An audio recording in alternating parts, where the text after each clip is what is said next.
दोस्तों, मैं विकास रंजन अपने इस YouTube चैनल कैरियर बिल्डअप 25 में आप सभी को स्वागत करता हूं।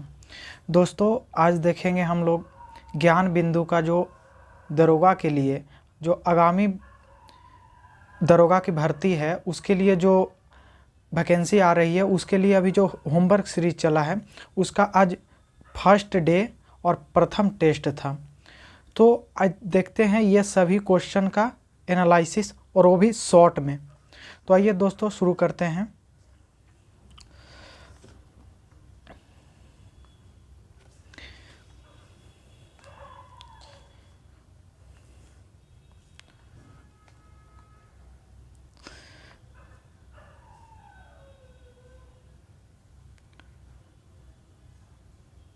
इसमें फर्स्ट क्वेश्चन है दोस्तों, बिहार में जब पहली बार राष्ट्रपति शासन लागू हुआ था तो उस समय बिहार के मुख्यमंत्री कौन थे?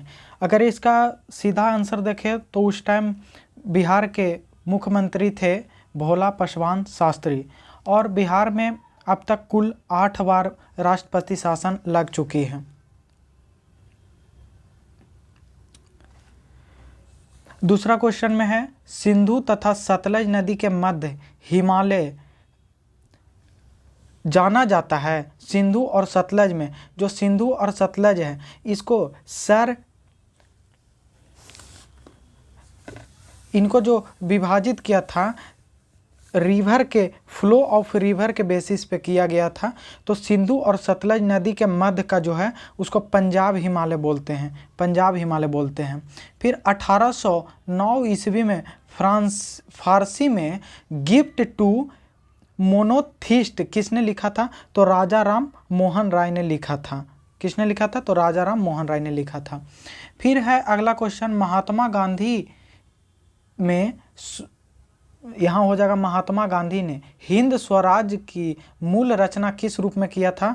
तो वो गुजराती भाषा में किया गया था। और ये हिंद स्वराज ही पुस्तक थी जिसमें ब्रिटिश ईस्ट इंडिया कंपनी के लिए महात्मा गांधी ने कहा था कि ये बांझ और बैश्या औरत की जैसी है। फिर प्रोटेम स्पीकर की नियुक्ति कौन करता है? ये जो प्रोटेम स्पीकर है, प्रोटेम स्पीकर की नियुक्ति कौन करता है? तो प्रोटेम स्पीकर की नियुक्ति राष्ट्रपति करता है, राष्ट्रपति करता है। फिर आगे का क्वेश्चन है कि दूध धारा एवं कपिल धारा जलप्रपात किस नदी पर है? तो ये है नर्मदा नदी पर। कौन सा नदी पर है? नर्मदा नदी पर है। फिर आगे का क्वेश्चन देखेंगे हम, कह रहा कि आँख में प्रवेश करने वाली प्रकाश की मात्रा को नियंत्रित कौन करता है? तो इसका आंसर हो जाएगा आइरिस या परितारिका, इसी को ही बोलते हैं, आइरिस या परितारिका बोलते हैं।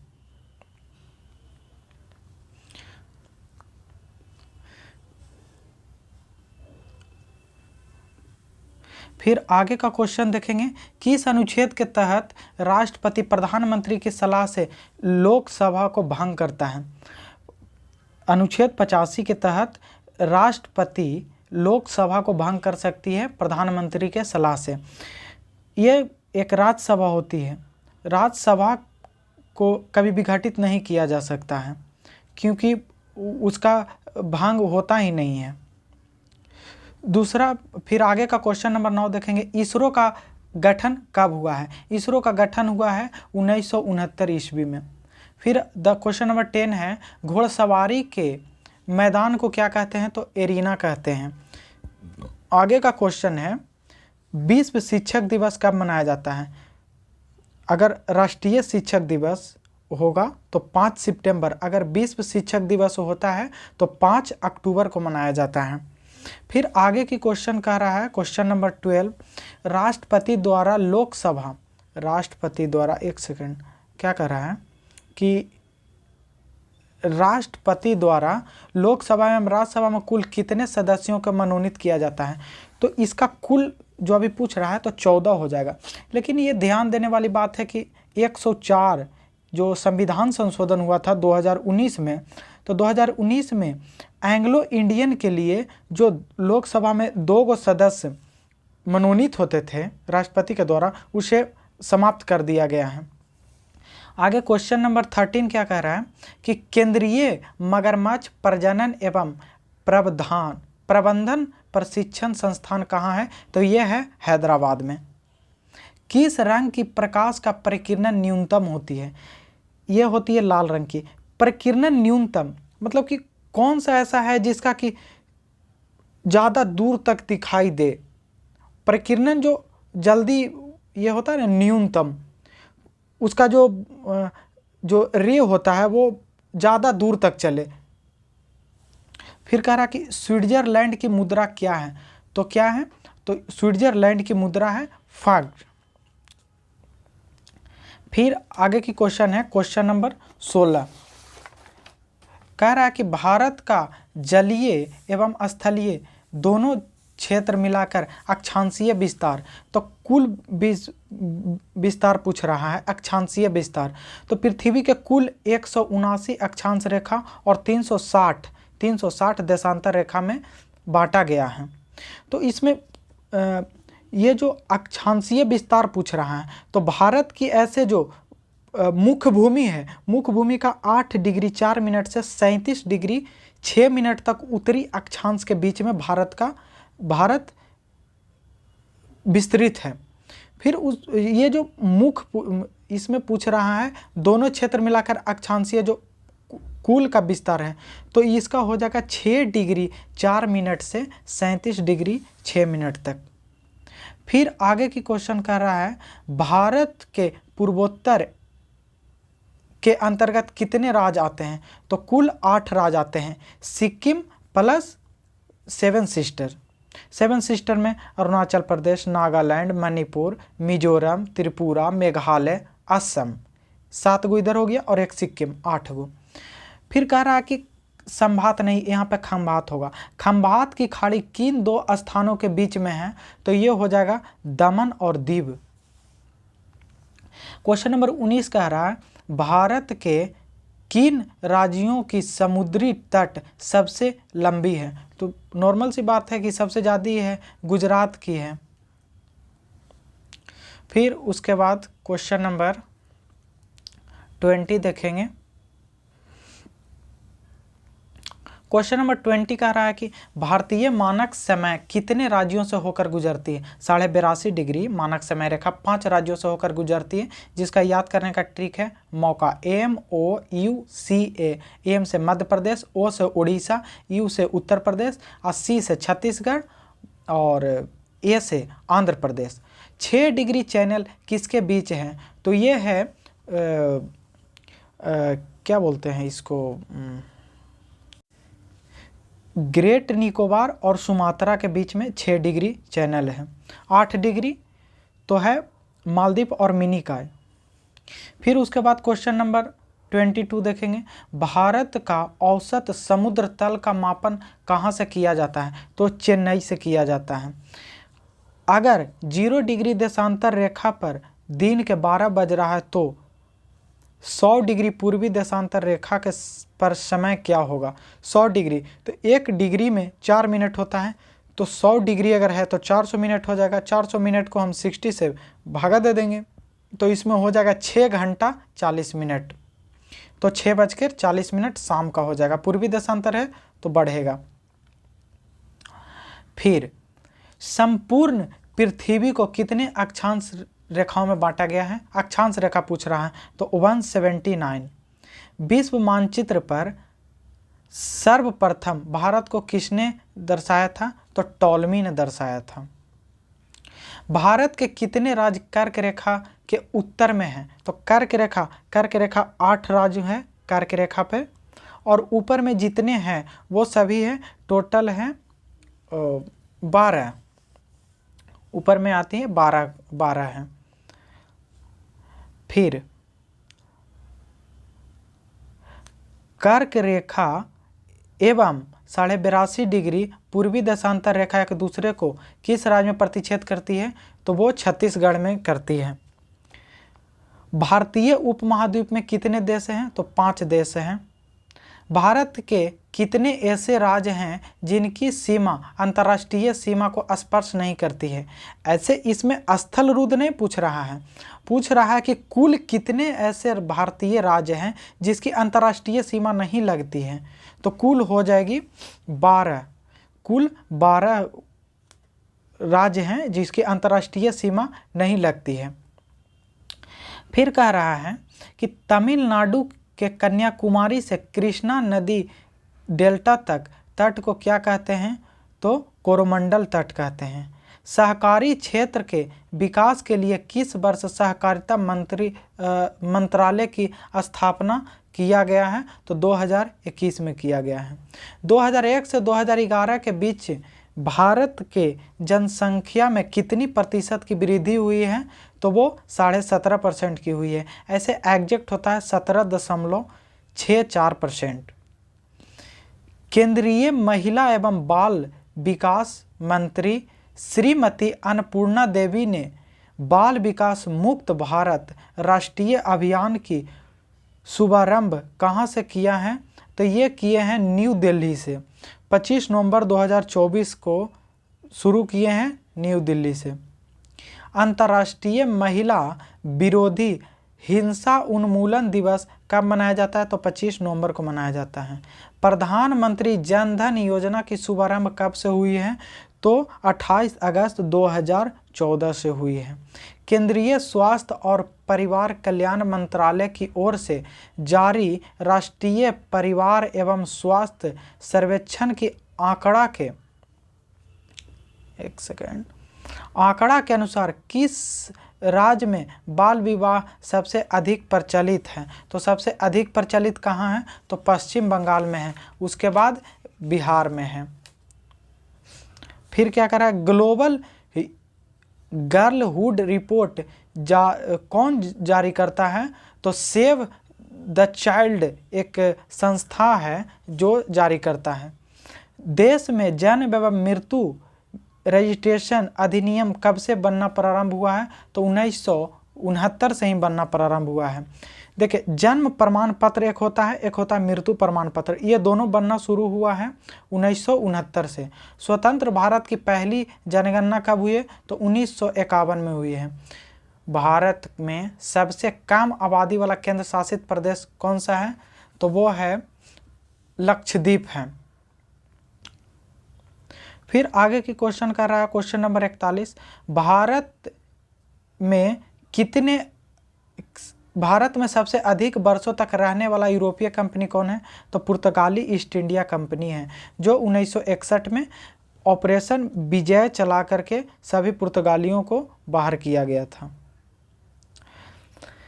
कह रहा है कि भारत में पुर्तगाली शक्ति का वास्तविक संस्थापक कौन था? तो अल्बुकर्क था। किस स्थान पर भारत में प्रथम नगर निगम स्थापित किया गया है? तो वह है मद्रास, 1688 में किया गया था। ईस्ट इंडिया कंपनी के किस अंग्रेज गवर्नर को औरंगजेब द्वारा भारत से निष्कासित किया गया था? तो जॉन चाइल्ड को। बांडीवास का युद्ध कब हुआ है? तो 22 जनवरी 1760 को हुआ है। ब्रिटिश ईस्ट इंडिया कंपनी और फ्रांसीसी ईस्ट इंडिया कंपनी के बीच में हुआ है, जिसमें फ्रांसीसी ईस्ट इंडिया कंपनी हार जाता है और ब्रिटिश ईस्ट इंडिया कंपनी जीत जाती है। फ्रांसीसियों ने अपना पहला मुख्यालय कहाँ बनाया था? तो वह है पांडिचेरी में बनाया था। अंग्रेज ने किस मुगल बादशाह के समय पटना में अपनी व्यापारिक कोठी बनाई है? तो ये जो व्यापारिक कोठी पटना में बनाया था, शाहजहां के समय में 1632 में बनाया था। कर्नाटक युद्ध किन के मध्य लड़ा गया था? कर्नाटक युद्ध भी ब्रिटिश ईस्ट इंडिया कंपनी और फ्रांसीसी ईस्ट इंडिया कंपनी के बीच में लड़ा गया था। चोल का युद्ध कब हुआ है? 1508 ईस्वी में हुआ है चोल का युद्ध। राजा राम मोहन राय का पूर्वगामी किसे कहा जाता है? अल्बुकर्क को। और क्यों कहा जाता है? क्योंकि अल्बुकर्क ने भी सती प्रथा का अंत किया था, जहाँ तक पुर्तगालियों का शासन था। भारतीय सेना में 1961 ईस्वी में किस ऑपरेशन के तहत गोवा को पुर्तगालियों से मुक्त किया गया?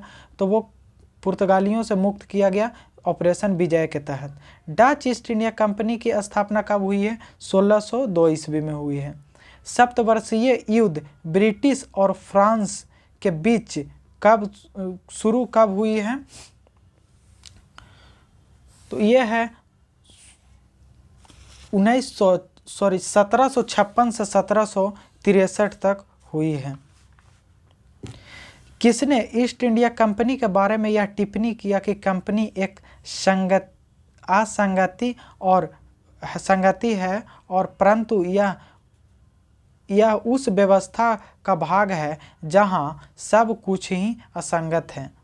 तो ये लॉर्ड मैकाले ने बोला था कि ब्रिटिश जो कंपनी है, ब्रिटिश ईस्ट इंडिया कंपनी है, वो एक असंगति है परंतु यह उस व्यवस्था का भाग है। अंग्रेजों द्वारा प्रथम मान्यता प्राप्त फैक्ट्री कहाँ खोला गया था? तो वो 1916 में आंध्र प्रदेश के मसूलीपट्टनम में खोला गया था।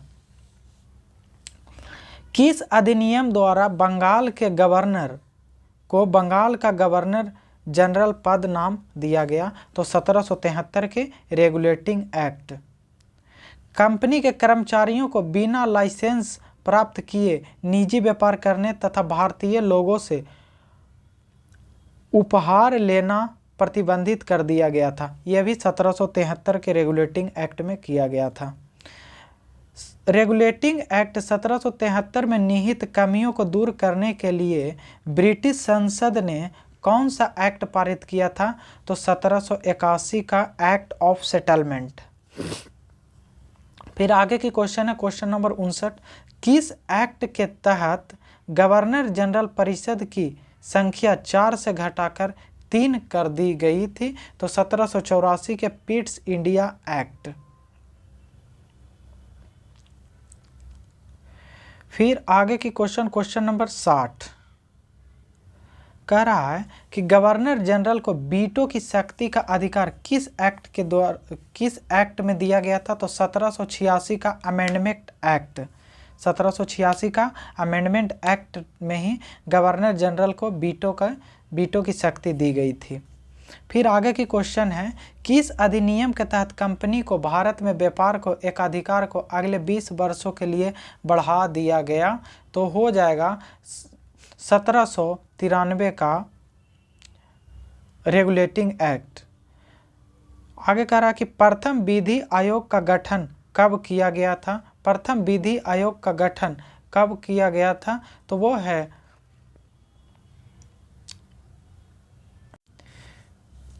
ये जो है प्रथम विधि आयोग का गठन कब किया गया था? तो इसका आंसर हो जाएगा 1834 लॉर्ड मैकाले के समय किया गया था। ब्रिटिश सरकार के किस अधिनियम में सबसे पहली बार भारत में शिक्षा के लिए 1 लाख रुपये दिया गया था? 1813 के चार्टर एक्ट में।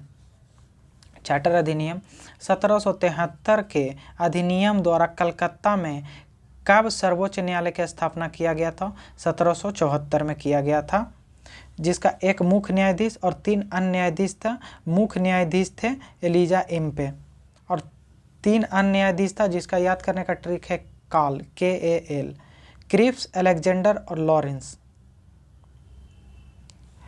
फिर कह रहा कि किस अधिनियम द्वारा मद्रास एवं मुंबई के गवर्नर को बंगाल के गवर्नर जनरल के अधीन हो गया था? तो ये इसका आंसर किस अधिनियम द्वारा मद्रास एवं मुंबई के गवर्नर बंगाल के गवर्नर जनरल के अधीन कर दिया गया था? 1773 के रेगुलेटिंग एक्ट हो जाएगा। किस अधिनियम द्वारा, ये अगला क्वेश्चन है क्वेश्चन नंबर 66 कह रहा है कि 1784 के अधिनियम पारित होने के समय ब्रिटेन के प्रधानमंत्री कौन थे? तो 1784 में आया था पिट्स इंडिया एक्ट, तो विलियम पिट्स थे प्रधानमंत्री। किस अधिनियम के द्वारा ब्रिटिश संसद में चाय और चीन के साथ व्यापार को छोड़कर ईस्ट इंडिया कंपनी के भारत के साथ व्यापारिक एकाधिकार को समाप्त कर दिया गया था? तो 1813 के चार्टर अधिनियम। किस एक्ट के तहत बंगाल के गवर्नर जनरल को संपूर्ण भारत का गवर्नर जनरल बना दिया गया था 1833 के चार्टर अधिनियम। भारत का प्रथम गवर्नर जनरल कौन था? Lord William Bentinck. Governor general की परिषद में एक कानूनी सदस्य शामिल किया गया था। सर्वप्रथम कानूनी सदस्य किसे बनाया गया था? लॉर्ड मैकाले को बनाया गया था। भारत में कितनी शास्त्रीय भाषा है? भारत में कितनी शास्त्रीय भाषा है? 11 शास्त्रीय भाषा है, पहले 6 थी। 2024 में 5 भाषा को मान्यता मिली है। भारत का सबसे प्राचीनतम नृत्य कौन सा है? भरतनाट्यम। भारत में कितने शास्त्रीय नृत्य हैं? तो 8 हैं शास्त्रीय नृत्य हैं। कन्नड़ एवं तेलुगु को शास्त्रीय भाषा की दर्जा कब मिली है? तो 2008 में मिली है। मणिपुरी शास्त्रीय नृत्य में प्रायः किन भगवान के कथा प्रसंगों का चित्रण है? तो राधा और कृष्ण को। तो थैंक यू दोस्तों लास्ट तक बने रहने के लिए। दोस्तों ये सभी का पीडीएफ